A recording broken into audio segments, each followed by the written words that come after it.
Welcome to the All the Books Show, episode 109, the official podcast of the David A. Howe Public Library. Podcast and radio show. Hello, Angelica listeners.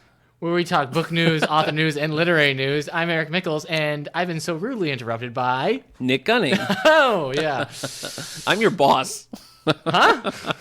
Not on this show. Oh, you're right. We're Yeah. equals. We'll equals while the mics are going. You're right about that. That's true. Yep. I I got apologize. the listeners on my side. I apologize. Well, You try to fire me, and they'll be like, no, I don't know. I don't know. We rebel. I wonder if I could lead a rebellion through this. Yeah, I wonder if we could either. Hey, listeners, let's not rebel. Everybody calm down. Good idea. Take a breather. Good More idea. poise, less noise. I'm going to tell the folks what we're going to be talking about today. Okay.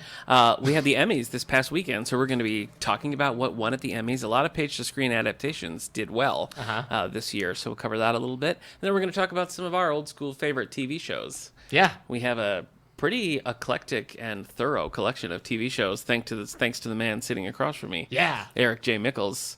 That's the first time you've actually said my real middle initial. Well, we're on the podcast, so I'm trying to... You've still called me Eric Donna Mickles on this show. I honestly thought that was your name, so it's pretty weird. Anyway, right, we have I a should- great collection of TV shows in our collection here. Eric can talk about it a little more later, but we're going to be talking about favorite TV shows. Yeah.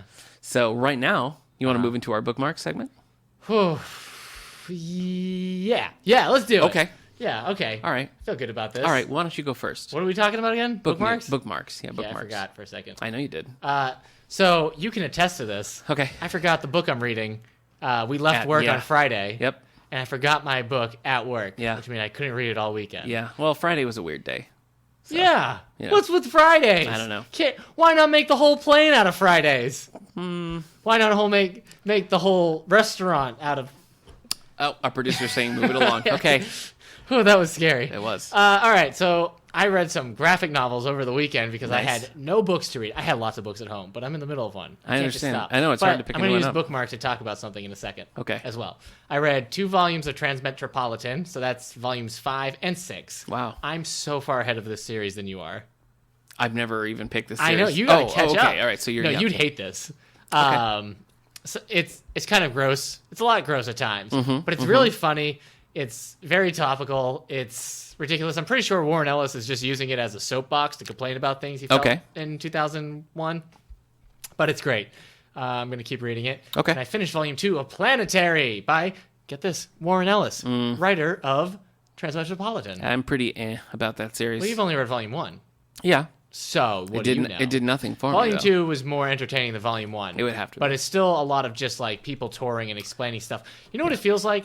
Tell Not me. a lot of people are going to get this comparison, but it feels like Astro City by Kurt Busiek, which was a comic book that was using archetypes of famous Marvel and DC superhero characters to tell stories that he couldn't tell in those series. Okay. You could tell like stories that have beginning, middles, and ends. You could tell more personal stories. You could tell all kinds of like legacy stories. It was really good, but he was using archetypes in that. And Planetary kind of does the same thing, just not as well. Okay. So it had somebody as a stand-in for John Constantine of the DC, and it didn't really. Okay. It was fine. So, That was great. no, That okay, dead I remember air. now what I was gonna. I started season 3 of *Halt and Catch Fire*, which apparently I have to explain to people. I didn't think I was watching like prestigious television just so I had to explain it to people. But I guess nobody's watching *Halt and Catch Fire*. Every time you say the title, I instantly forget what it is. All right, *Halt and Catch Fire* is a show Okay, on all right. AMC. Go ahead. About it's personal computer revolution, and so like it starts with people trying to make a fast computer that's half the price back in like 1985 of an IBM computer. Okay. And it kind of goes on that. Then it becomes kind of about video games, and it kind of comes about the internet and like social media. Like they kind of make this internet chat room that's like a pre-Facebook and all this stuff. But that's the stuff I'm into. Okay. But the show, because it's on AMC and it's a drama, it puts a lot of like character drama in there, and I feel like I just don't have the time or patience for that. I'm like, I get it. Your marriage is rocky. Your dad didn't talk to you. And I'm just like, but how did you get the computer to be twice as fast? Oh, Wowzer. Like they're talking about like, what if we layered the motherboard? I'm like, is that what you did? Yeah. That's brilliant. And then they're like, oh, you know what though?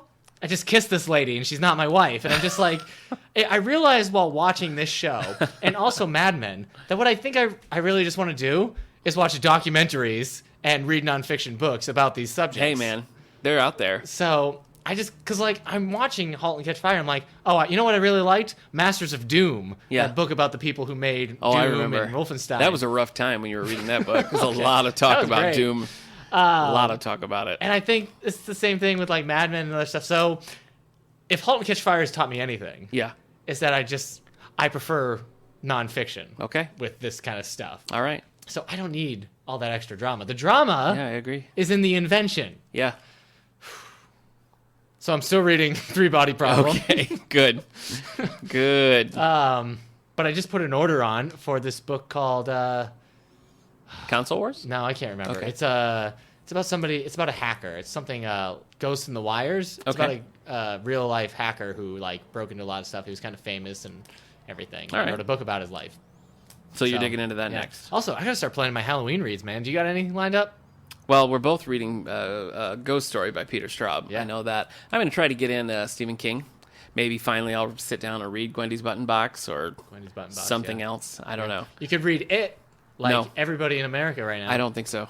No. Okay. We do have 2 copies of it. They're probably both checked out. So that's it for you, Who's book-wise? the author of Ghost Story? Peter Straub. Straub. Okay. It's supposed to be very spooky, so I hope it's not too scary for this guy right here. Okay. Are you done? Do you want me to, Yeah, I tell you am mine? done. There's Okay. a movie called Ghost Story, but it is not connected. It's with Casey Affleck and Rooney Mara. It's not connected to that book. Well, thanks for letting us know. Sure thing. Let's see now. What have I read? Well, I've been doing a lot of reading for book clubs, as I want to do. A lot of soul searching? A lot of it, yeah. So I finished Northanger Abbey by Good job. up-and-coming author Jane Austen. So I think Yeah. this is Flash sort in of, the pan, you ask me. Yeah, she's never gonna. No You know what's longevity funny? there. What? When people refer to a famous author who's Yeah. written lots of things and influenced stuff as like Yeah. a has-been or a flash in the pan or Yeah. like new. Yeah. So funny. Yeah, Classic. It's super funny. Yeah, it's just that's also new. Making that joke, revolutionary.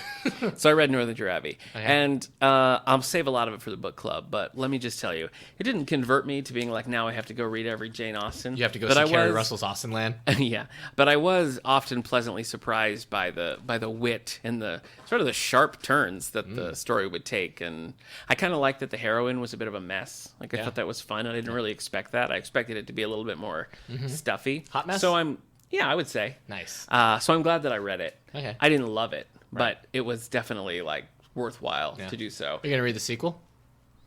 Northanger I don't have a Abbey, funny... the return of yeah. I don't have a definitely. real funny title planned for that. So I read that, and then I read Poe Dameron Volume 2, because I thought, what goes better with Jane Austen Right. than a sequel to a Star Wars graphic novel? So Yeah. those paired nicely together. Did they? We have these both in our collection, both the Poe Dameron We have so many books. Star Wars graphic novels. Well, in our now's collection. the time, man. We're getting into our like Road to the Last Jedi section where they're putting out tons of graphic Yeah. novels, tons of books, tons of YA books. So it's the age of the Star Wars. Yeah. So Hey. Poe Dameron was pretty good. I know you read Volume 1 and were sort of indifferent. Yeah. I think you'll like Volume 2 better. I am currently reading Mm-hmm. and not loving, I gotta say, Yeah. American Assassin by Vince Flynn. Vince Flynn. Yeah. Yeah. Started strong, Uh-huh. but then we sort of went in a direction that I didn't expect to do. Well, Dylan O'Brien's not very compelling. Yeah, I guess that's it. So. So you know, I'll see it through, and Okay. there's enough good that I'm not like, oh my gosh, I hate this, but I wanted to like it more than I am. Would you like it more if Michael Keaton was in the book? Yeah, if it was an audiobook read by Michael Keaton, yeah, I probably Yeah. would like it more. So that's it for me. Okay. Been doing a lot of that. Yeah. Who's that? I know. I ask sometimes about who these the figures you have in your office. You have this pop figurine right behind you, and I can't tell who that is. It looks like there? a construction worker. No, that's Michael Bluth from Arrested Development. Oh, he's in his banana. Yeah, he's got Okay, you told me about this. his yeah. banana stand outfit on. Yeah, Yes. thanks for bringing that up. All right. Do you want to tell people about your new pop figurines? No, I don't. But while we're talking about TV, Arrested Development, let me tell you, we'll dig into that a little bit later because that's Okay. definitely on my list. Oh, spoiler. Hey, you know what? Let's talk about the National Book Award, which You thought this was the Man Booker Award. I went back and forth. You nut. Yeah. Well, the Man Booker You're a Award, cookie. the long list has already been announced, and the short list comes out next month. So Right. we'll talk about the short list when it comes out. But right now, I thought we'd talk a little bit in our book news segment here about the National Book Awards long list. Long so list. these are books that are in consideration in running for the big award. Last year's was. And these will perpetually be with a little sticker that says National Yeah. Book Award long list for the rest of their life Yeah. and publication. Last year's winner was Underground Railroad. Yeah, I think so. Yeah. Yeah. Okay, so here they are for fiction. Hit it. Dark at the Crossing by Elliot Ackerman. The King is Always Above the People. Stories by Daniel Ellerson. Miss Burma by Charmaine Craig. Manhattan Beach by Jennifer Egan. Now, Jennifer Egan wrote Visit from the Goon Squad, which I think maybe won a Pulitzer Prize even. It was a it? big deal when it came out. Yes, and didn't like it. Yeah. You also didn't love Underground Railroad. I liked that more than I liked Visit from the Goon Squad. Ooh. Visit from the Goon Squad is very, like, the format's really weird. Yeah. Like, it's like one chapter is just PowerPoint slides and that sort of thing. Like, it's very atypical and things don't really flow together. So I think if you go in knowing that you just need to take each section as if it's its own thing, you'll probably have a better time. Because I kept looking for threads. Okay. And there's enough there to make you think, oh, maybe these are more connected than it seems. But no, they're not. Is the Goon Squad made up of goblins and like no, ogres? it isn't. It isn't at Then all. I am not interested. I understand why you'd think that.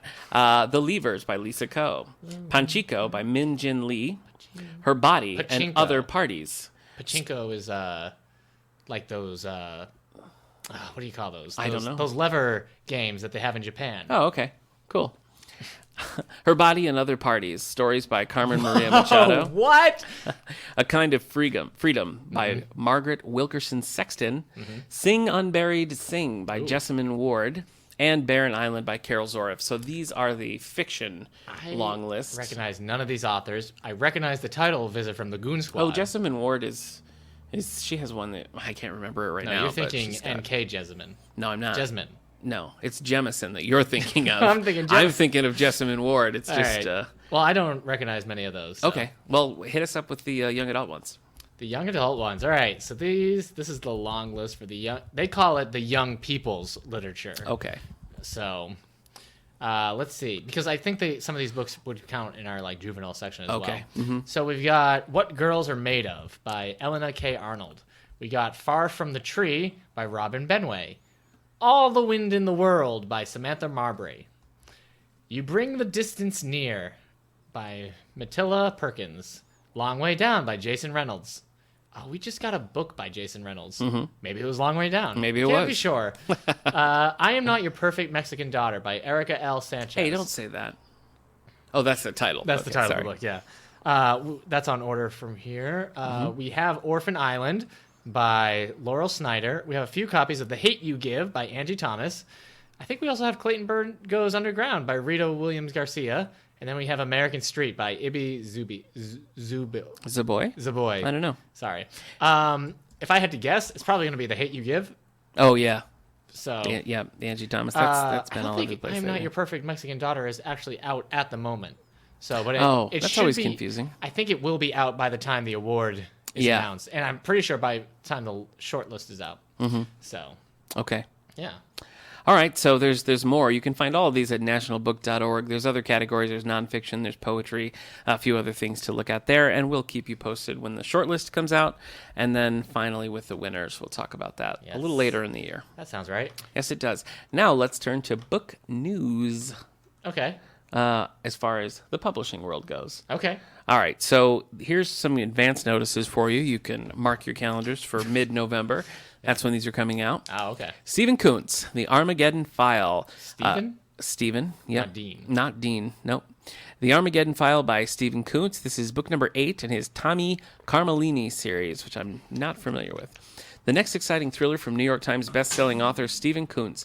Jake Grafton and Tommy Carmellini race to solve the mystery of a potentially stolen election before Americans' faith in our democracy, sovereignty, and federal government become completely undone. Too late, Stephen. Too late. Harsh. Stephen Kuntz. Yeah, it looks like he's written some stuff. He sure has. I wonder if he's related to Dean. Oh, wait, no, they're it's a spelled, different last name. they're spelled differently. I get it. Let's see here. Clive Cussler. Now, this, we used to talk about how great the Clive Cussler covers are. Not anymore. I don't know who's doing it because this is not good. Bad news. I don't want to pick up a single new Clive Cussler. No, you and the rest of America. The Oregon Files, number 12 by Clive Cussler and Boyd Morrison. Boyd. Now, the cover for this, you hear Typhoon Fury. You think there's going to be an action-packed, a lot of things Typhoon, going to be yeah. going down.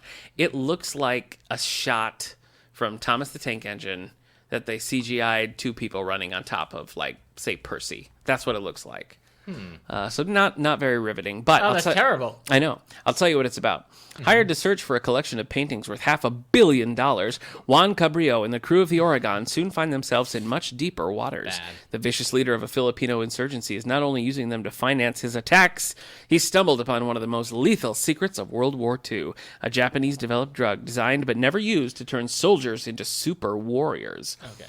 To stop him, the Oregon must not only take on the rebel commander, but a South African mercenary intent on getting his own hands on the drug, a massive swarm of torpedo drones targeting the U.S. Navy, an approaching megastorm, and, just possibly, a war that could envelop the entire Asian continent. So high stakes.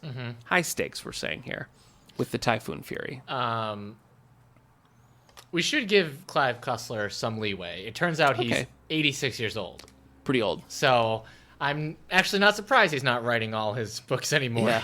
Yeah. Also, but you're right. If I hear Typhoon Fury, I imagine like an old, maybe rusty, like Yeah. it's going to fall apart frigate. Yeah. Out there in the middle of the ocean. Sure. Typhoon, Coming this lightning way. storm. Also, there's an explosion. Probably. Off in the water. What was that before? Maybe one on the ship as well. Yeah. Things are rough. Also- you got yourself a Typhoon Fury. I want like a biplane with a machine gun. Yeah, coming I want down. that too. I want that too. I'm not going to lie to you. So, Louise Erdrich, not writing with Clive Cussler, No. writing her book called Future Home of the Living God. ooh. The world as we know it is ending. Evolution has reversed itself, affecting every living creature on Earth. Science cannot stop the world from running backwards as women after women give birth to infants that appear to be primitive species of humans. 32-year-old Cedar Hawk Sawnmaker, adopted daughter of a pair of big-hearted, open-minded Minneapolis liberals, is as disturbed and uncertain as the rest of America around her. But for Cedar, this change is profound and deeply personal. She is 4 months pregnant. That sounds like Crazy Town, that Yeah. book. That sounds like Crazy Town. And not what I would expect from Louise Erdrich, but, who's to say? Not me, I guess. Finally, I'm going to give you a little taste of large print coming your way. Cozy mystery, classic, Sticks and Bones. This is by Carolyn Haynes, book number 17 in the Sarah Booth Delaney series. Private investigator Sarah Booth Delaney and her friends are celebrating New Year's Eve at the party of the year, a smashing winter garden party at the Prince Albert Hotel. It's a dazzling success until Frangelica, Sister McPhee, walks through the door. Sarah Booth knew Sister in college, before Sister became a best-selling author and moved to New York, and fame and fortune don't seem to have tempered her arrogance and her cruelty. So, stuff's going to go down, it sounds like. Sounds like it's going to be a bit of a problem there. Salvage the Bones is that Jessamine Ward book that I was thinking Okay, of. there That you was go. the one that sort of straddled like adult and YA. We were never quite sure where to put it. I was going to put it on the book club, but there's a thing with like cruelty to animals, and I didn't think I or anyone in the book club could handle it, so took it off the list. That's it for me. What's on the old New York Times bestseller list here? All right. Well, I thought we could mention this. I thought we could too. The bestsellers list does cover like ebooks and everything. Mm-hmm. So, we're not gonna go through the whole list, but number 4 on the combined print and ebook fiction list, It by Stephen King. So he's having a pretty good time right He now. is, yeah, a bit of a resurgence. Yeah. He's got a show on the Audience Network, so that's a big Yeah, the audience That's a big network is boost. That's really doing it. You know what? What? Number 5 is Christine Feehan's Dark Legacy. I wonder if we'll see that one again. Could be. On the those are usually paperback. It depends. Sometimes they're paperback originals, and sometimes they go hardcover. I don't know what decides that. All right. Well, it's that time of year where the young adult bestsellers list starts to change. School's in session. Yeah, school's in session. Books are out. Kids are ready to. I don't know what kids do. Hang out, Yeah. tweet. Yeah. I guess they don't tweet anymore. Snapchat, Instablog. This is too much. I don't know. This is too Number 10, much. Crazy House by James Patterson and Gabrielle Chabonet. Okay. Yeah, the cover of this one makes the claim, your wait for the next Hunger Games is over. Over. I guess Yeah. this is it. Yeah, Crazy House is the new Hunger Games. Yeah, it sure is sweeping the nation. Yeah, because this is about the wrong twin being on death row, which is like the Hunger Games. It's just like the Hunger Games. And Yeah. so far, I mean, think of the word of mouth. James Patterson knows about it, maybe. His co-author definitely knows Gabrielle, about it. yeah. You know about it. I know about it. I Yeah. mean, that's 4 of us right there. Yep. So Number 9, This Is Where It Ends. Uh-oh. That's been here for 64 weeks, but that's not the new Hunger good haul. Games. Good haul. Number 8, Once and For All by Sarah Dessen. Yeah. But here we got our first new this week. Welcome. Genuine Fraud. Nick Gunning. Oh, no. Now, Genuine Fraud by E. Lockhart. A suspenseful story of two friends told in reverse. Uh-oh. Yeah. So you have to, like, hold it up to a mirror to read, probably. That would be mirrored. Oh, okay. Yeah, not All right. reverse. Okay. All right. That's silly. Number 6, Lotus Shadows by Cassandra Clare. Number 5, new this week, They Both Die at the End by Adam Silvera. Through an app. I like a book that just tells you what it is. Yeah. You know? Through an app. These people are going to die. Yeah. In the end. Yeah. Through an app. Tinder. Two young people meet up on the last days of their lives. Yeah. Number 4, One of Us is Lying by Karen M. McManus. I don't know what you're implying, but it's not me. You're not going to go with me on this? Okay, go ahead. Yeah. All right. Number 3, Bernie Sanders' Guide to Political Revolution by Bernie Sanders. Illustrated by Jude Boopham. Boopham. I guess my favorite part of that was you pronouncing Boopham several times. Yeah. So, Not good for Bernie Sanders. Break Good, it into yeah, the YA yeah. political Good for him. illustrated book game. Great for Bernie. Good for him, yeah. Number 2, Wonder Woman, Warbringer by Leah Budugo. My wife is currently reading that. Okay, well, she's not on the show. I know, but her take on it so far was that she's been impressed that it feels very, like, mature. Ah. Like, it doesn't feel like some of the stereotypes that you would associate with the young adult genre. Okay. So, that's all. All right. Number 1, another book your wife is demeaning. Oh, my gosh. No, just kidding. Number 1 is The Hate You Give. 28 weeks on the list. Hey. Not the new Hunger Games, though. It's not the new Hunger Games, but it's up for a National Book Award. That's true. So. And I don't know if that will affect a young adult book. No, but that's interesting. Yeah. Well, it doesn't always happen that, like, the National Book Awards are bestsellers. You know, That's like, true. like last year, for example, was Underground just- Railroad yeah. was a fluke. You Yeah. know, that it was so popular and critically acclaimed. So That's true. that speaks pretty well for The Hate You Give. All right. Let's see. So this is the adult hardcover fiction. I'm ready. This is my wheelhouse. I'll read number 12 because it's new this week. You don't have It's to. Proof of Life by J.A. Jance. So she's Not a Muppet. This is new. So she's debuting at number 12. How do you feel about that for J.A. Jance? I'm shocked, honestly. Really? Yeah. Okay. Yeah, although we have this book, and somebody just came in and checked it out and seemed very pleased to get it. So I think she definitely has her fans. Okay. Let's see. We have number 10, The Store by James Patterson and Richard Dalalo. Mm-hmm. Dalalo. Sorry. Thank you. What was the other one? Buffoon? Buffoon? I don't want to do it anymore. Okay, Okay, sorry. You don't have to. Go on. All right, number 9, new this week, Dark Legacy by Christine Feehan. And I feel like we should keep up tradition by reading what Christine Feehan's think book we should, about. too. All right, are you ready for this? agree. I am ready. Ooh, this is a Carpathian novel. Yes, I love these. All right, in a beautiful compound hidden away from the world, So far, so good. Emmeline Sanchez Yep. tries to blunt the pain that has racked her body ever since her terrifying ordeal in the labyrinth beneath the city, when she goodness. was forced to exchange blood with an evil master vampire. Oh, boy. Now it's her voice, it's his voice that haunts her, that calls her into the dark, that never lets her rest. And while the children that she helped to free from his clutches struggle to heal, watched over by their Carpathian protectors, Emmeline knows one thing: she must sacrifice herself to keep them all from harm. For her beauty is irresistible to the vampires, her psychic ability like a drug. Whipped into a frenzy, they'll never stop coming for her. And only the taste of one Carpathian warrior, the rush of his blood, can save her. I think we should just take this moment to say to our listeners, no matter how appealing it sounds, no matter what's promised to you, don't get a blood transfusion from a sewer vampire. Don't do it, because the bad's going to outweigh the good 9 times out of 10. Yeah. You know, those odds are stacked against you. Yeah. Don't do it. Yeah. Don't do it. Yeah. Have you read the other Carpathian novels? Yes, all of them. You have. You've read them all. Cool. Yeah.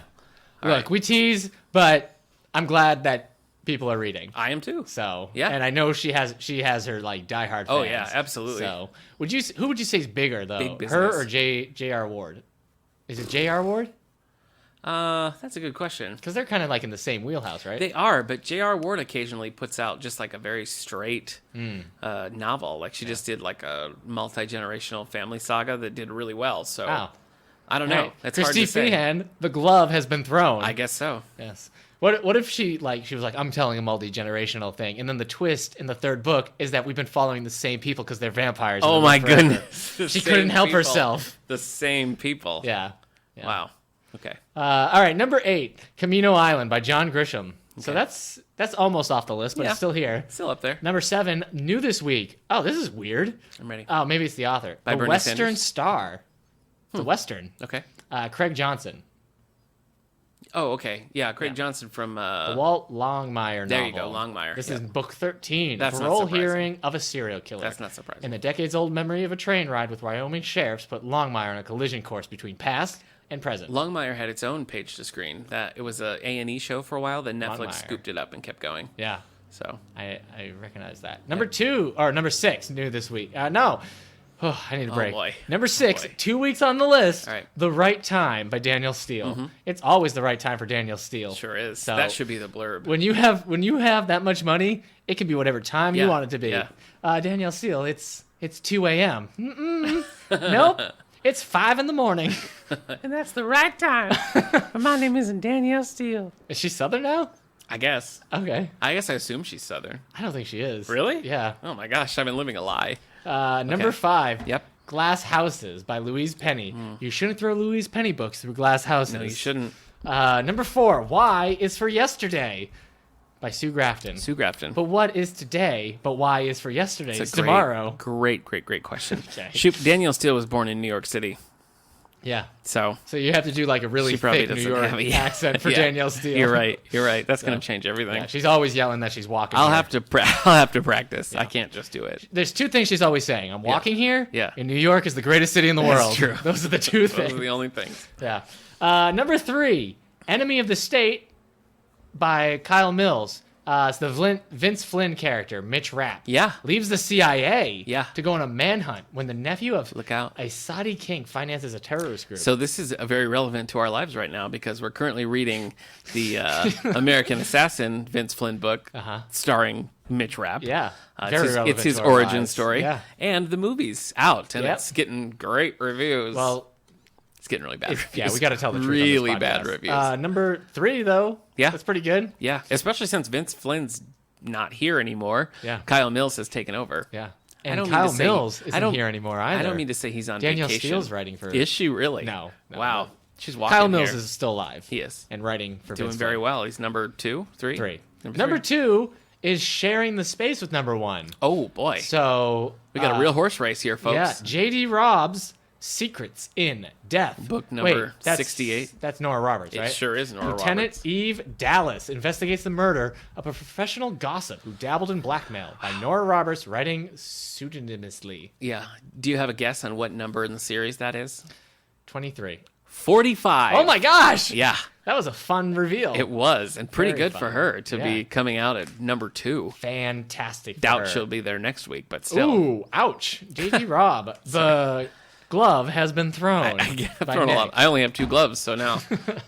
Number 1, A Legacy of Spies by John Elicar.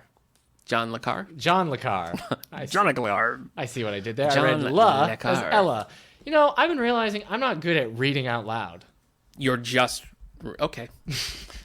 Peter All right. Gilliam, formerly of the British Secret Service, is pulled out of retirement to defend intelligence operation during the Cold War that resulted in the deaths of people close to him. Okay.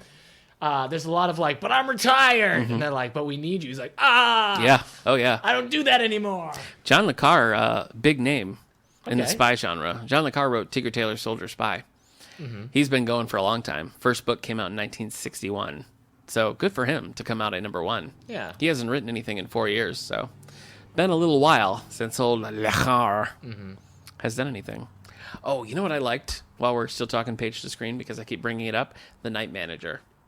That was pretty good stuff. Which one's that? That was the one with Hugh Laurie and Oh. Tom Hiddleston. Okay. Pretty good, based on the John Le Carre book, The Night Manager. Yeah. So on DVD now, check it out. You're not interested in that. You don't like spy stories. Sure I do. You do? Sometimes. You would read a spy story? No. Okay. Well, I would watch a spy movie if it was Okay. good and more action than spy. okay. What if it was more spy than action? Because that's usually the way it goes. No, I'd watch James Bond. Okay. But James Bond's not really a spy. He's a lover. I feel like James Bond is the gentleman's Rambo. Like, Sure, yeah. they send him in I like because it. they know he'll blow everything up. Yeah. Not because he's going to go in Right. and come out and nobody's Yeah. going to know he was there. Yeah. He's going to blow Yeah. up this operation. He's not much of a surgeon. No. He'll throw a sledgehammer Yeah. through a proverbial situation. Yeah. So Or a person. Yeah, A sometimes. Dave Bautista? Sometimes. Except when he's going to fight Jaws, always punches him right in the metal teeth. Yeah. Just punch him in the stomach. Yeah. Yeah. Kick Him where it counts. They use a He's magnet tall on him guy. at a point. There was a magnet situation. Is that in... Look, I love the Roger Moore movies, but we don't need to talk about Jaws' return in Moonraker, okay? What about Jaws 2? Yeah, we have to talk Just about when that. you thought it was good to go back into the James Bond film franchise. In all seriousness, Jaws 2 is terrible. Yeah. One of the worst movies. And I've That's- seen Jaws 3. That's how bad Jaws 2 is. Yeah. All right, let's Did talk you about see Jaws TV. 3 in 3D? No, I didn't. Well, I you're didn't. missing out on the real Hey, experience. man, Dennis Quaid. He's got so much charisma. He's fine in 2D. How's that? Okay. How's that for you? Yeah. Let's hit on the segment. Yep. Play the segment song. Our Jaws spotlight begins now. Yeah. We're going to do a medley of TV themes. Yes. Is that right? Yeah. On your mark, get set, go. I so go- no I got one the told Simpsons. you life was. Oh, okay. We're But gonna I was be- actually going to say Simpsons like the Flintstones. I was going to be like Simpsons. Meet the Flint Simpsons. That was the So, Flintstones. The Flintstones. Yeah, I was going right. to have a real The problem Flintstones. there. That's a great mashup, though. Simpsons. The meet Simpsons. The Flintstones. I'd watch that. All right, but that's neither here Come nor on, there. knock on that door. We're good. We're going to be talking about TV. The Emmy Awards just happened this past weekend. We're going to take the good. We're going to take the bad. Take them both in there. You had. Yeah. And as we hinted at earlier, page-to-screen adaptations did pretty well. Both Big Little Lies and Big Little Lies by Leanne Moriarty, of course, and Handmaid's Tale by Margaret Atwood. Yeah. Their adaptations took a lot of gold. I don't know if they're made of gold, but they took quite a bit. Yeah. So why don't we hit the highlights for the Emmy Awards before we Well, it's dig just in important that everybody knows that if your favorite show didn't win, remember that the world doesn't move to the beat of just one drum. Uh-huh. What might be right for you might not be right for some. Yeah, that's true. That's absolutely right. All right, I'm done. I got to leave. I think you should. See All ya. right, so the winner for Best Drama Series was The Handmaid's Tale, Yes. based on the Margaret Atwood Yes. story. That has been big news. Oh, it certainly and it's has. technically, like, people put it in the young adult section, so I don't know I how never different... know. I never know where that lands. So good for Handmaid's I've Tale. seen it both ways. A lot of word of mouth and equals an award. Yeah, yeah. So, Best Comedy Series went to Veep, Veep. like Julia Louis-Dreyfus. 6. Well, okay. That's one of we're my not favorites. That's one of my current Are favorites. you up to date on Veep? No, I'm a little behind. Okay. Yep. You ever watch Silicon Valley? No. It didn't win. I've been thinking about watching it. Have you seen a little show called *Halt and Catch Fire*? Let me tell you about it. Just kidding. You want to take over limited series? I don't understand. Oh, there it is. Big Little Lies. Outstanding limited series and then Big Little Lies makes it look like one word. So is confusing. it looks like it was a no award situation. Yeah, that is Big Little confusing. Lies won. So That's you just for- did that for a book club. Yeah, we did. We did it for a book club. I've seen the first couple episodes of the show. It didn't Yes. grab me like the book did. She has a new book out too, The Husband's Secret. Is that the newest? Isn't it? I think Truly Madly Guilty is her most recent. Oh, you're right. You're Yeah. right. That's an older one. Elizabeth Moss for *Handmaid's Tale* took lead actress. From Mad Men. Yep, from Mad So- Men. And from The West Wing earlier than that. Really? Yeah, she was the daughter, Zoe Bartlett. Was she nice? Yeah, she was pretty She seems nice. like she would play like a rebellious daughter. Like, I don't want to be the Occasionally. president's daughter. Occasionally. I just want to Yeah. be a regular kid. Lead actor in a comedy series went to Donald Glover for *Atlanta*. Now, I don't know much about that show, do you? You don't know much about Donald Glover? I do know about Donald Glover. we I just skip a don't- whole bunch? just don't know about *Atlanta*. You skipped lead actor. Well, maybe we're looking at different. Ah, yeah. lists. All right, well, you said Donald Glover, yes. Yep. Atlanta, I think it's about, I think I heard it's about, like, the hip-hop industry. Okay. I can't remember if he's a musician or a producer. I don't know enough about it. I'm not sure Okay. even what channel it's on. I'm uneducated here. Okay. But Donald Glover's hilarious. He is. He's great. very good. Julia Louis-Dreyfus, in a historic move, just took her 6th lead actress in a comedy series Emmy Boom. for Yeah. Veep, 6 in a row. That's never happened Yeah, before. I'm looking So at good for her. the nominees. I kind of see it. Why she would. Okay. So yeah, I'm sure Allison Janney is hilarious on CBS's Mom. She probably is, yeah. I'm going to jump down to lead actress in a comedy series because it went to Nicole Kidman for *Big Little Lies*. lead actress in a comedy series. Limited series. Limited series. Yep. Okay. Supporting actress in a drama series went to Ann Dowd from *The Handmaid's Tale*. Uh-huh. Saturday Night Live got a lot of love. Mm-hmm. Alexander Skarsgård got supporting actor in a limited series for, again, *Big Little Lies*. Yeah. Laura Dern got the supporting actress for *Big Little Lies*. Yeah. Anything else from the More like big lot of *Handmaid's winning. Tale* got it for directing. Yeah. Also, *Big Little Lies* got a nod for directing. Handmaid's a win. Tale for supporting actress went to Ann Dowd. I already said that. Oh. Writing for a drama series went to Bruce Miller from *Handmaid's Tale*. Yeah. So it was a good year to be a Handmaid's show adapted from a beloved book. Yes. So, Yeah. have you read *Handmaid's Tale*? No. No. Okay, I haven't either. Have you read Masters of Doom? No, I haven't. Pretty good. Do the Emmys do anything for you? Does it change your habits at all? I mean, I have my wife, she was really up to date. Like, she was reading all the nominees. She's like, oh, I've watched this and this and this and this and this, and I'm just out to date, man. But does it ever make you like, do you see who wins Emmys and you're like, I gotta check out that show? I think the only time that happened was with the first season of the cop show, True Detective. Oh, okay. And that's also because I thought it was supernatural. Yeah. And it was only kind of, maybe. It's kind of gross, but not supernatural. Sometimes it is. It could be. Yeah, it could be. Maybe the end. You're right. Who knows? There are elements of supernatural. Anyway. For me, it was Arrested Development. Oh, I had yeah? never even heard of the show. And then we were watching the Emmys, and it won for, like, everything. Mm-hmm. I mean, it won comedy series, tons Yeah. of writing, directing. So I was like, I got to check out this show. So Yeah. I just checked in, like, right into the middle of the run. Yeah. That's funny. See- I feel like that's what the new wave of, like, you just streaming or whatever. Uh-huh. Because I can't really now imagine me starting a series in the middle. Yeah. You know, in Arrested Development, I just was like, well, let's see when the next episode's on, and I Yeah. just started watching it. Then I went back and watched, like, the first season and a half. See, that's the thing. If a show's getting like lots of Emmy nominations, Yeah. it's a bigger commitment than like if somebody wins Oscar. It's like, oh Yeah, yeah, I yeah. got 2 hours to watch that movie. Right. But TV show is much more limited in time. Yeah.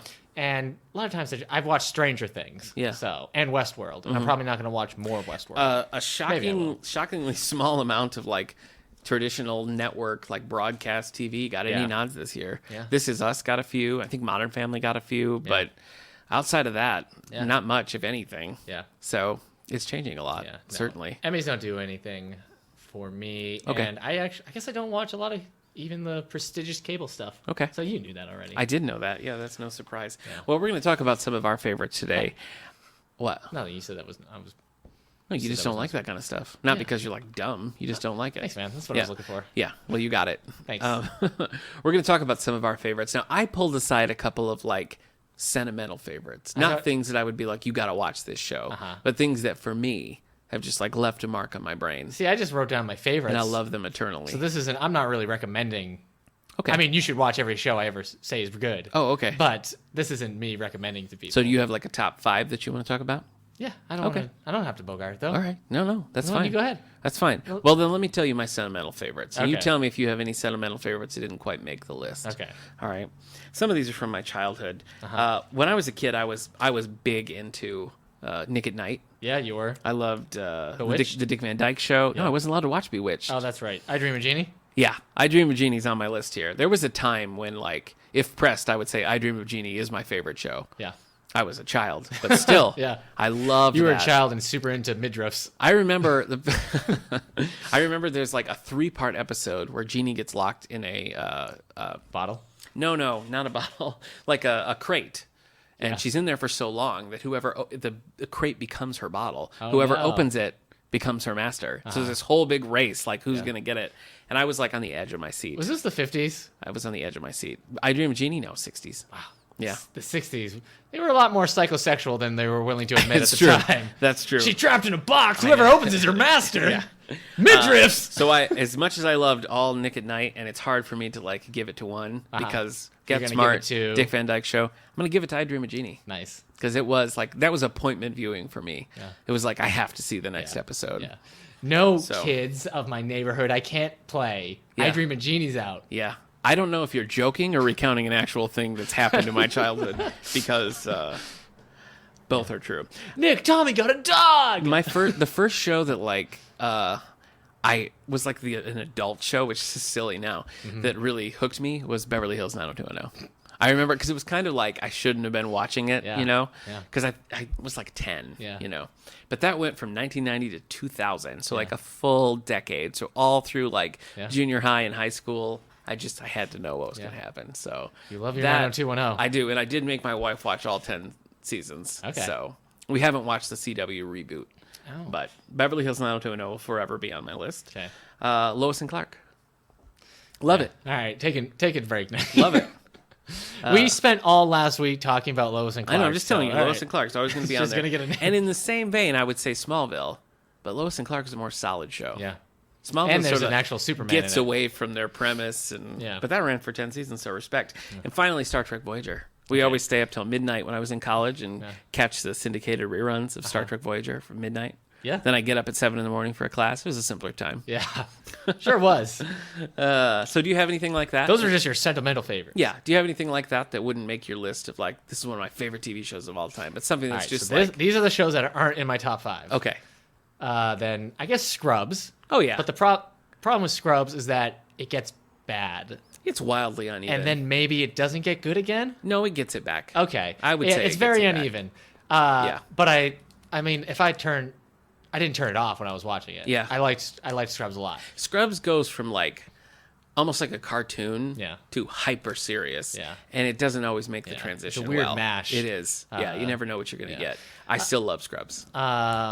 It's funny how, I don't know if you had this experience at all, but when I was going through trying to think of what my favorite things are, there's a couple things that like 5 years ago I probably still would have had in the list. Same. And now I'm just like, I don't know. 30 Rock is also not on the top 5. Ah. But that's because basically like after season 3, it had some rough seasons. I agree. And that's another one that I think it ends really strong. It so does. You kind of forget I'd give that. it the last season like brought it back. It did. But I feel like with 30 Rock and with Scrubs, like they're not shows that I would watch from beginning. Maybe Scrubs because it's so different. But 30 Rock, I think I'd watch up to a point. Yeah. And then stop. Yeah. I think often, and I think both of those shows are good examples where I think you need like a tight 5-season run. Yeah. You know, I think they each went a little longer than they should have. Yeah, Scrubs definitely. Wasn't it 11 seasons? No, I think it was 9. Okay, 9 is the ninth season is the ABC season.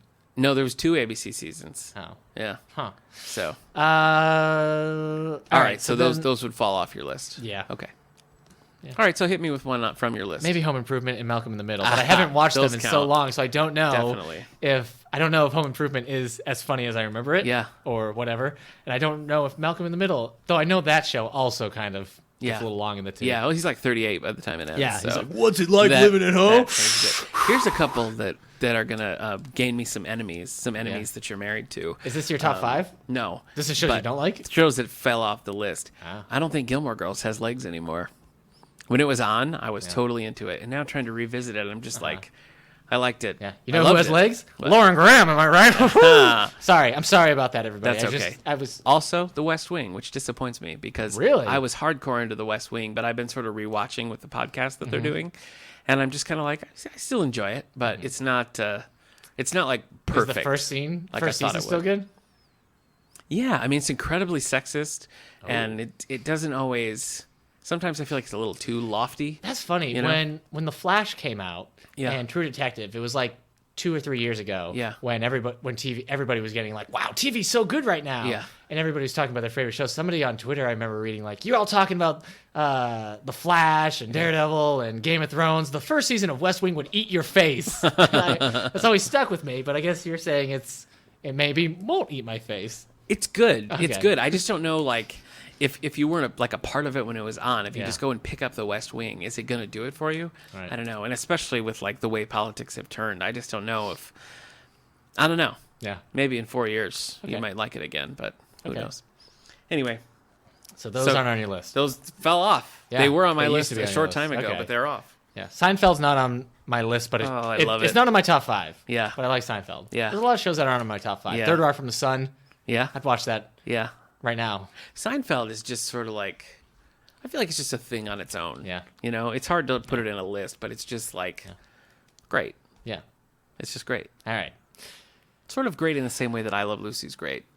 It's just its own thing, you know? My classic show, if I had to pick one, Yeah. would be Three's Company. Yes. So yeah, it'd be that over Facts of Life. It'd be that over the rest of them. John Ritter is just hilarious in that show. Like all the physical comedy, he was just great. Yeah, great. I'm gonna start laughing if I start thinking about his double takes. Yeah, it's so funny. Yep. So every Three's Company, they overhear something, misunderstand it, and then act outlandishly. Yeah. The end. I like when he like. I can't. Let me ask you one question. Mr. Furley or the Ropers? It's tough. It is tough. I guess Furley because I like Don Knotts. Okay. In that. But the Ropers are the originals. All right. So that's good, too. They are. All right. Follow up. Chrissy or Terry?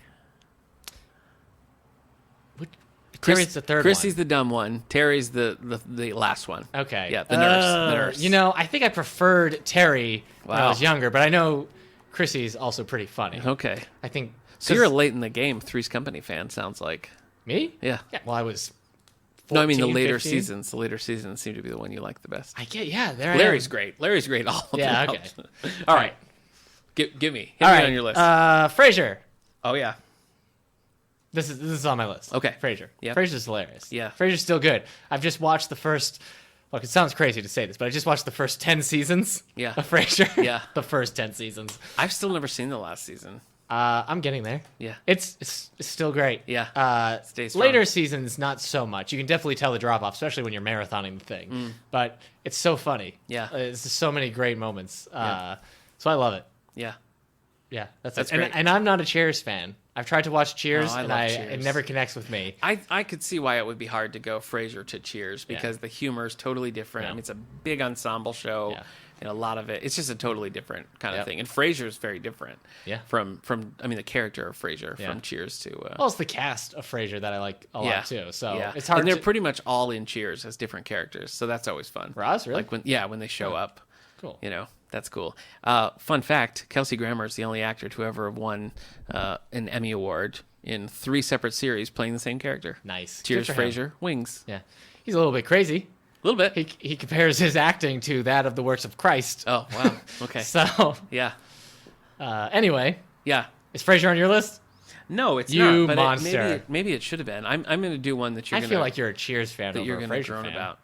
Yeah, that might be true. So That not might that be you true. have to choose. I don't have So. to choose. I'm a big fan of the failed Cheers spinoff, the Tortellis, based on Carla's Family. Oh, boy. So Yeah. not really. That is a thing, but it's Okay. not on my list.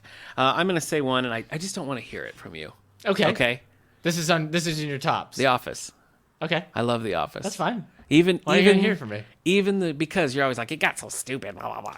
Even the drop off Mm-hmm. of The Office, I was still glad to have a couple more seasons of it because I just loved it. Yeah. I'm not gonna get on his case. Okay. Good for you. Like The Office. Good for you. For all 10 Season seasons. 2 of The Office to me is like that's the peak, Okay. which is early to peak in a show. I realize, Yeah, but I really everything liked- really gels there. I think I got into it second season, Mm-hmm. like big time. I started watching it with the first season, but I got into it with the Okay. second season. But I really liked the third. I think With the third Andy was my and favorite. like Rashida Jones and stuff. Yeah, I liked all how it kind of changed things. It had Yeah. it was a little bit lighter on its feet. It Yeah. felt like British Office is kind of a rough watch. Have you ever yeah, seen it? No, I think I've seen one episode. It's just it's a lot uglier. Yeah. You know, and it kind of gets. Ooh, jeez. Yeah. Well, you shouldn't say that. No, I don't mean physically uglier. I mean it's a little bit more like it's more mean spirited. Yeah. Like the way people act, and Yeah. it's less. Well, it's British. Yeah, you're right. All right. Am I next? Yeah, go ahead. Firefly. Oh, The show Firefly. Yes. It only lasted a season. Yeah. It's fine. I'm okay with that. I'm not one of those people who like, bring it back. Especially Right. now. If they bring it back, you Right. don't want them to bring it back now. I know you think you do. Yeah. I know you're at home thinking maybe they'll bring it back. Maybe Joss Whedon. You do not want them to bring Firefly No. back. It's well, plus they did. It's called Serenity. yes, it's a great one season show, and we got a movie that gave us closure. Yeah. And that's all we need. Yeah. I wish it had kept going when Yeah. it was, but after the movie, you wouldn't want it. You're No. going to be missing characters that Yeah. were killed off Yeah. in the movie. They're going to be old and doing their own things. I think Firefly is one that I feel like stands on its own. Yeah. Even if there was no movie, I feel Yeah. like it's an okay like pod as is, and the movie is just Yeah. like the last thing you'd ever expect. So that it even exists is a miracle, and you get that closure. Yeah. I actually saw Serenity just in theaters, and I knew nothing about the show, Oh my gosh. Okay. and I still liked I it. didn't say anything during the office talk, And I but went back. Well, I didn't do it on purpose. the movie was great. The movie was jaw dropping. Had a lot of Yeah. jaw dropping moments Yeah. for me as a fan of the show. Yeah. I put Firefly on here because I have rewatched it multiple times. Okay. And that's what's kind of nice about it being one season. I mean, Yeah. it still stung. I was like, it would be so good if they had kept going. Yeah. But it's been so easy to rewatch. Mm-hmm. It's a light commitment. So it's good. Yeah. And I've read some of the comics that have come after it to tell like further stories. Maybe it's a good thing it didn't keep going. Yeah. So those Yeah, comics were so could great. be. Could be. But yeah, I think Firefly's great. All right. So All right. That's good.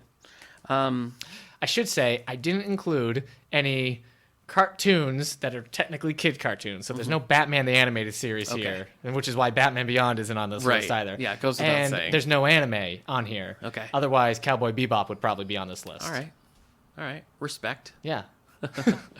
Veronica Mars for me. Okay. That was one that we started watching right from the beginning, and I stayed through it. Like, it's only 3 seasons. Does anyone ever call her Ronnie Mars? No.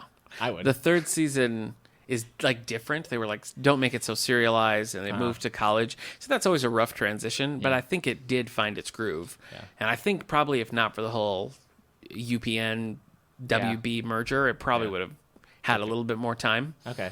Because it ends rough. I mean, it is rough, and then it's a long time before that movie comes back. But I'll tell you what, that movie is, I think, the best reunion of any series I just ever. talked about Firefly and Serenity. I know. No, But Veronica Mars was so long after the fact, and all those actors had like moved on to other things, and just the way it all came back together and really, really felt like Veronica Mars. I was so impressed by it. Good. That series has one of the most like jaw-dropping moments of any series I've ever watched. There's a scene, I'm not going to say anything about it or when it happens. Okay. But it's just this jump moment where you like scream out loud. Okay. Because it's just so startling. Boy, I didn't realize you were such a scaredy baby. Yeah. Not scream like, oh, I'm scared, but just like it's shocking. You don't expect it, and it's just like a gut reaction. Okay. I wish I could break off like the first 2 seasons of Lost, because those were also great, but then it ultimately went nowhere. Talk about Lost. Which makes the whole series pointless, Yeah. in my opinion. Yeah. So Weird. Veronica Mars Yeah. is on my list. I have not read any of the fiction that's come out. There's been a pretty well received series of novels. But you have watched after the film. You have watched the Further Adventures of Marzipan. No, from Homestar Runner. Yeah. Yeah, I've watched those. Yeah. Are they not connected? Veronica Mars and Marzipan, the Yeah. character from Homestar Runner. No. Okay, I thought maybe they were. No. All right. What else you got? Community. Yeah. You knew that. Yeah. For you, I knew that. Yeah. Yeah. It's great. I love Yeah. it. It's so smart. It's so funny. It's so different in a lot of ways. I know it overdoes all the meta stuff or like the concept episodes, but that's what I love because no one else really does them. Yeah, and that's true. it's like you see like a concept episode that maybe like a show will do once and then never do a concept episode again. But like, what if it was like there were zombies or something, and you're like, oh, that was such a great episode. It becomes like a favorite. But you're like, oh, but no, it doesn't really do that. And I like that Community does a lot of those because you get used to the characters that you can just kind of put them in any situation, and it works because you know how they're going to react in those situations. Yeah. And it always works. Yeah. So it gives you like the normal foundation of the characters, and then it can be crazy for most of the series. All right. But I also like their non-concept episodes. Yeah. So Well, I'm my next one is one that I think maybe Community maybe drew some inspiration from, and I'm going to say News Radio. I love News Radio is pretty great. But it has a lot of the things you're talking about with Community. A lot of those are true of News Radio. Yeah. The weird concepts coming back to them, just the group. Yeah. You know, the odd like sense of family that they have there, and the way Yeah. things change and work, and how the different characters interact. In that show, News Radio is so clever. Yeah. Have you seen it? yeah, I That's used to watch it all the time. I feel like that is probably maybe I've laughed the most at News Ooh. Radio. It's just so clever. It's just so unexpected, you know. Okay. So News Radio. Yeah. Phil If Hartman's you last haven't TV role. watched, if you haven't watched News Radio, you should watch it. Yeah. Pretty good cast. Yeah. Joe Rogan, I guess now he's doing. Yeah, Now all I he does guess. is MA I don't fighting know. Sure. fighting shows. Yeah. I just showed you my knowledge of that. Did you know that character was written for Ray Romano, and he played it in the pilot, and they were like, "No, this is terrible," and No. they brought in Joe Rogan. True story. Everybody Loves Raymond isn't on my list, but it's the show like it's another sitcom that like I'll just watch a whole bunch of. Okay. I love Everybody Loves Raymond. All right. So I think I feel like That that, one show never did it for me. Yeah, I feel like that show kind of has this weird reputation now of like people not liking it. But it's still so funny. I don't know Okay. what the people who don't like Everyone Loves Raymond. If you don't like Everyone Loves Raymond, but you It like always- The Big Bang Theory, something is wrong with you. I guess Everybody Loves Raymond always struck me as just sort of like comfort food. You know, it was sort of like felt like a classic sitcom, But- in a more modern era. I mean, it's just the performances are just Yeah. Robert. Yeah. By Bob Garrett. It's just like Brad Garrett? Brad Garrett. It's just so funny. Yeah. And I think that's just what does it. It's just such a funny show. Dolores Roberts. Doris. Roberts. Yeah. Hilarious. The mother. Yep. They're all so funny. Yeah. All right, but that's not in my top 5. Okay. But I understand. I would watch it. I understand. I've got. I don't know if you put this on your top 5. Maybe you didn't even think about it. Okay. Mystery Science Theater 3000. You darn fool! You didn't put it on your list. I didn't. You introduced this to me. Yeah. During my young college years, Yeah. when I was like, "Hey Nick, I'm Yeah. new to school. I don't have a lot of friends. Yeah. What would you suggest?" And you're Yeah. like, "Hold on, buddy. Yeah. Sit down. This is gonna change You your were life. about 40 when I met you. 48. and I was probably about 17. Yeah. so it was a weird 49, I think, situation. turning yeah. 49. Yeah, just at your house watching this old TV show on your Yep. VHS. Yep.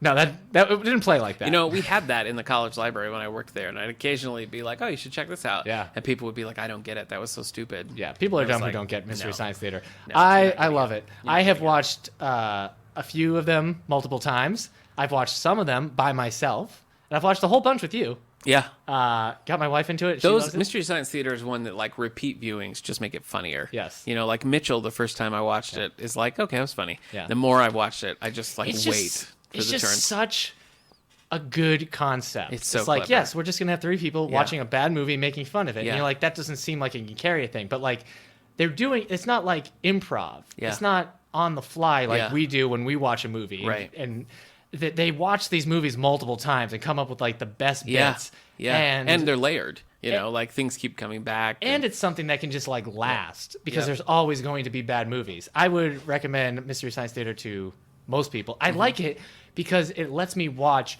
movies I would like to watch. Yeah. But they're just so Yeah, they're you can't bad get and you through don't them. want to watch Yep. it. So I like watching these old monster movies or bad Yeah. sci-fi films under the blanket of that. And the reboot on Netflix so far Mm-hmm. has proven to be a pretty good continuation of that.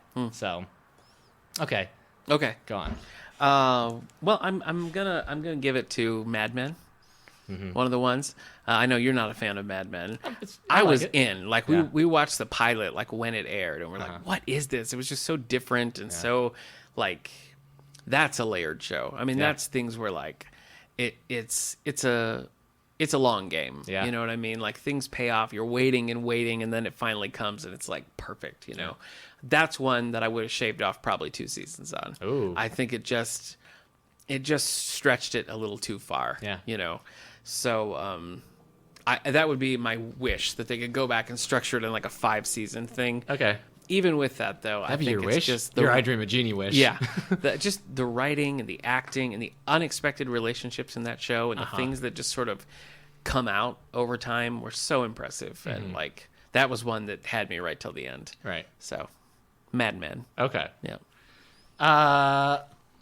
Home Movies, which is an Adult animated Swim? show. It was on Adult Swim. It's by the people who made Dr. Katz. Okay. Some of I them don't, went on I to don't do. know a ton about adults. One of the creators went on to go do Bob's Burgers, and he also took the John. I can't remember his name. John Benjamin, a voice actor who Oh, does Bob from in a lot of different Archer, yeah. Yes, who plays Archer as well. He played Coach McGurk on Home Movies. Home Movies is about this one kid, Brennan Small, who makes just movies with his 2 friends, Jason Okay. and Melissa. They're just really bad, but they're so funny.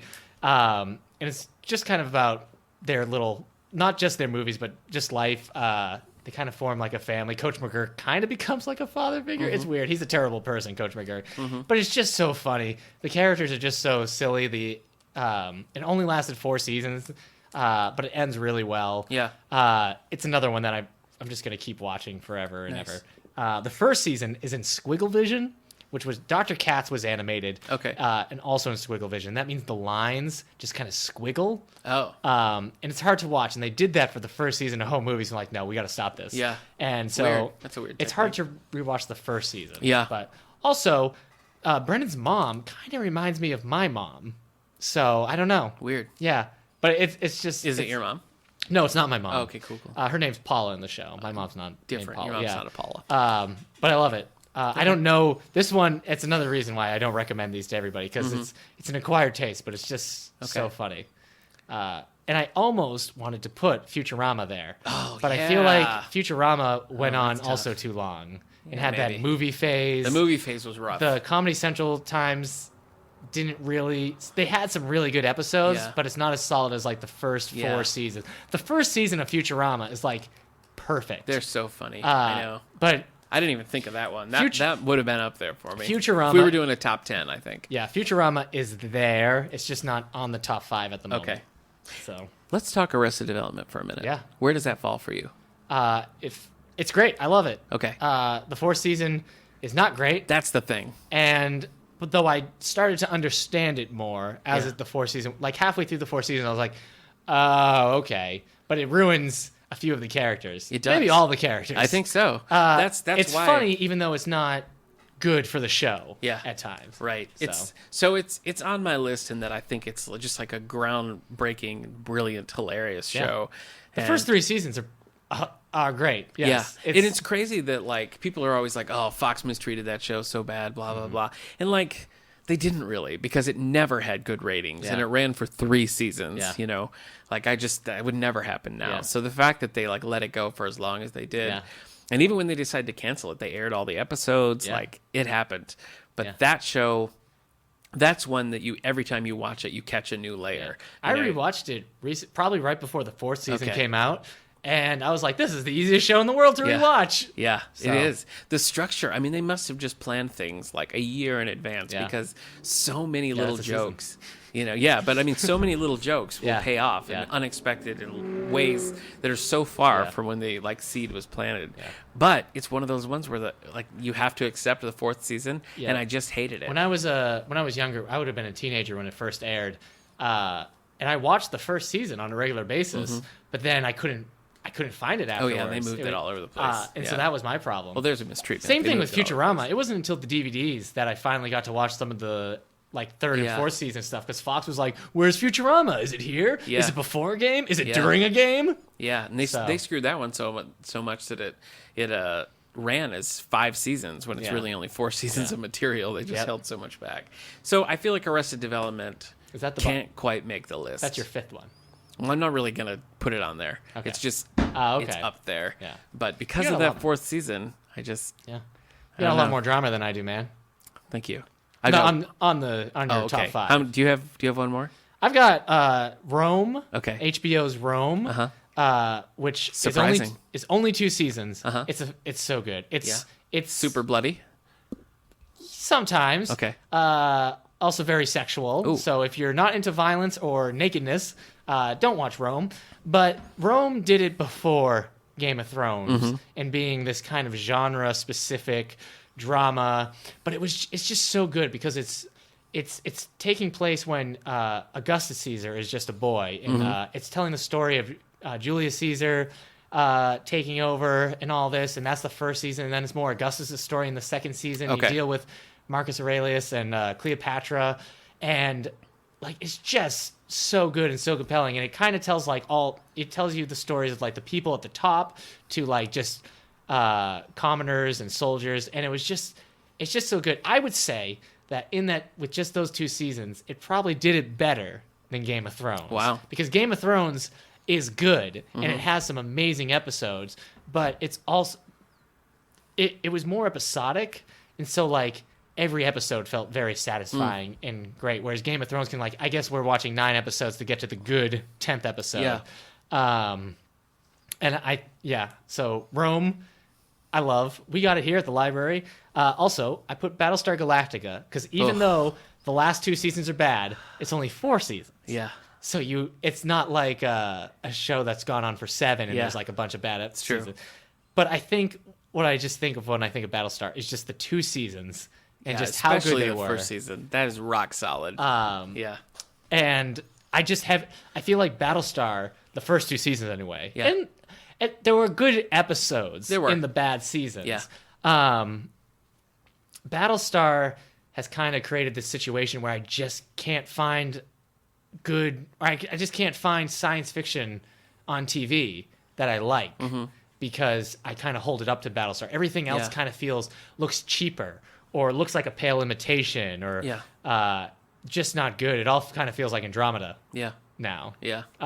Fair enough. Sorry, I know you like Andromeda. I guess I just No, mean, but I like, get what you're saying. I mean, the thing about they took it very seriously, and there was no like reset between episodes. It Yeah. was like things had actual consequences, and I mean, it really played So well until it went crazy. Yeah, Battlestar Galactica has really ruined like me being able to find new one. I watched the first episode of Leviathan Wakes, and it's rough because it looks like a show that would fill that gap for me. Yeah. But I'm reading the books. Oh, yeah. So what do? Yeah. It's a tough call. Yeah, do I keep reading the books or do I watch the show? Me. But it's, I kind of hope my wife gets into starts watching, because I could watch that miniseries again right now. Yeah, that's great. It's just, that's the thing. If the first episode of a new science fiction show doesn't get me like the miniseries, the opening miniseries of Battlestar, then I'm just out and like, look, I've been here. The bar is set. Yeah, and high. it has. So do you have any more? My final one is ER. What the heck? All 15. What? No, you talk about ER, but then I got to call you out. Oh, okay. So ER, Yeah. Which ran for 15 seasons. Yeah. So it's sort of the epitome of you probably should have stopped. Are you more of an ER fan or a Scrubs fan? That's tough. Okay. That's tough. ER. Yep. ER though. You love it? Those first 6 seasons of ER, really. I feel like that's the strongest. And then like there's enough going on, but I think what eventually happens is they stop replacing like character types. So we don't really there comes a point where we don't really have like a white knight, and we don't really have like an irreverent one. We have a lot of like dark and like broody, moody people who have moments of like all of those things, but you kind of miss the structure that the 6 seasons had and did so well. So I never got to a point where I was like, oh, I don't like this, but you do get to a point where you really miss the kinds of stories they were able to tell when the cast was more evenly balanced. But regardless, I mean, the pedigree of that show, pilot's written as a movie by Michael Crichton, sits there for, 15 years or whatever. Then him and Steven Spielberg revisit it, dust it off, make like the most well-received pilot ever. And then it just stays rock solid, like again and again and again and again. So if you haven't seen ER, it's definitely worth the rewatch. Even though it's a long haul, it's worth it. All right. So ER. Nice. What do you want to call me out on? Well, 1, you don't have Seinfeld, and 2, you don't have Cheers. Yeah. I thought you were huge fans of those. Yeah, I don't know who you are anymore. Well, that's what I said about Seinfeld. I just like it's its own beacon. And Voyager, so, like, I love Voyager is the only Star Trek you put on there. Yeah. And you didn't even put it on there. Yeah. I don't know who you are. Oh. Where's James Bond Jr.? Far, far away. Far, far away. All right. I also, worth honorable mention would be Curb Your Enthusiasm while we're talking about Seinfeld, because that's a great show. Yeah. But Here's sorry, I didn't. The Flash might have been on this list back when I had only seen the first season, but season 2 was really rocky and hard to watch at times. And I haven't watched enough of the third season, though I hear it's not super fantastic either. Darn. But the first season of Flash was great. Yeah, it would have been my favorite show at the time. Yeah. And Daredevil's tricky because I see the flaws in it. Yeah. But I'm blinded by my love of Daredevil. Yeah. I said I'm blinded by my love of Daredevil. Daredevil's a blind superhero. Pretty insensitive, actually. Oh, sorry. So I guess there's no like superhero shows on here. Yeah. So what are you gonna do?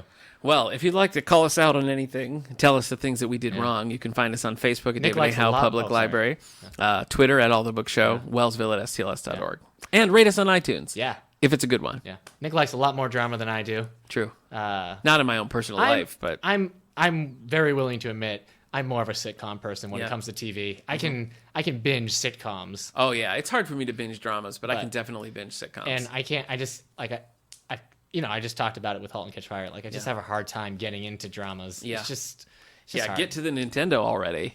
That's what I was saying. Right? I know. I know that the season 3 final episode is like based around them playing Super Mario Brothers on the NES, and they're just not. They just won't do it. Just the NES is there. It's too bad. It's too bad. Okay. All right, let's talk library news. I've got a few big things coming up on Thursday. Thursday the 21st, we have Grand Night for Singing presented by the Valley Theater, sponsored by the Allegheny Arts Association.